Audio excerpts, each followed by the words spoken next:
Welcome to the Deep Dive. Today we're stepping right outside Eden's gates, straight into Genesis chapter 4.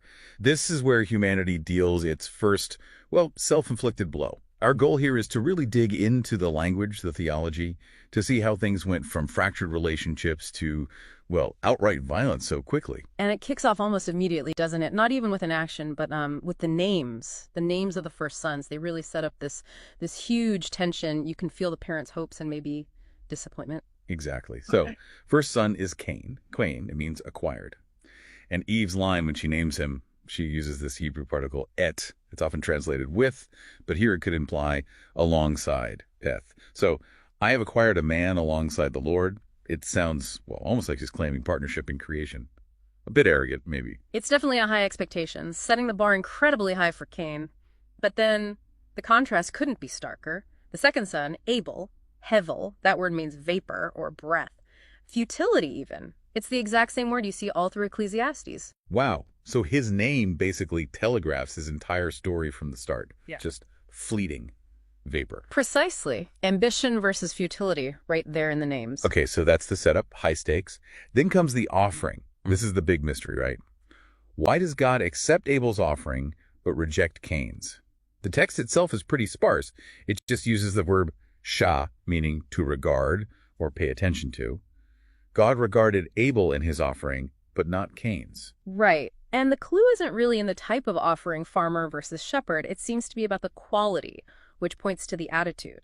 Abel brings the mibikirch, the firstlings, and crucially the fat portions, the best parts. It shows care, intentionality. Quality. Okay. And Cain's offering? It's just an offering from the food of the ground. No descriptor suggesting it was the first or the best. It feels generic in comparison.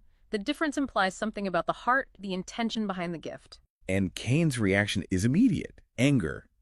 Resentment.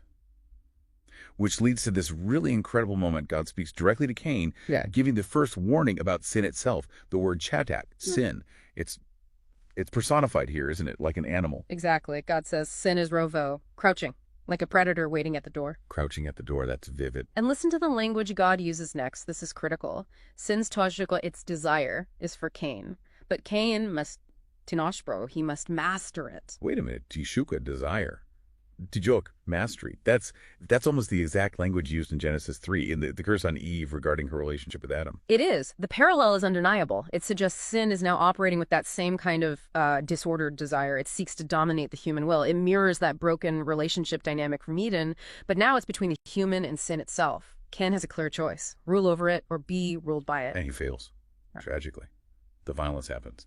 Then God confronts him and asks about Abel. And the language shifts again. God hears the voice of Abel's bloods. Plural? Deme? Why plural? Yeah, deme, bloods. It's linguistically specific and theologically huge. It implies that it wasn't just one life taken.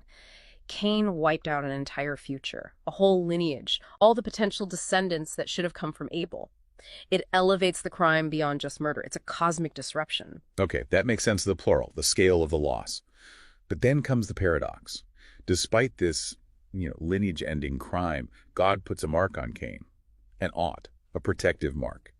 Why protect the first murderer? It seems counterintuitive. It does, but that word ought is key. It's the same word used for signs of the covenant. Think Noah's rainbow or the Sabbath. Here, it seems God is establishing divine justice, yes, but also limiting human vengeance.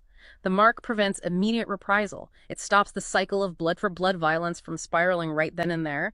God retains control over justice. So the mark isn't condoning the act, but controlling the consequences, preventing total chaos. Exactly. It's a form of divine restraint, preserving order even in the face of horrific sin. So wrapping this up, what have we seen? We've gone from these high-stakes names reflecting human pride and perhaps disappointment, through a conflict rooted likely in attitude and intention, to this escalating violence. But God's response, while including judgment, also immediately involves this act of, limitation, preventing wider chaos. Right. The very first murderer receives a sign, an ought, linked to covenant and protection.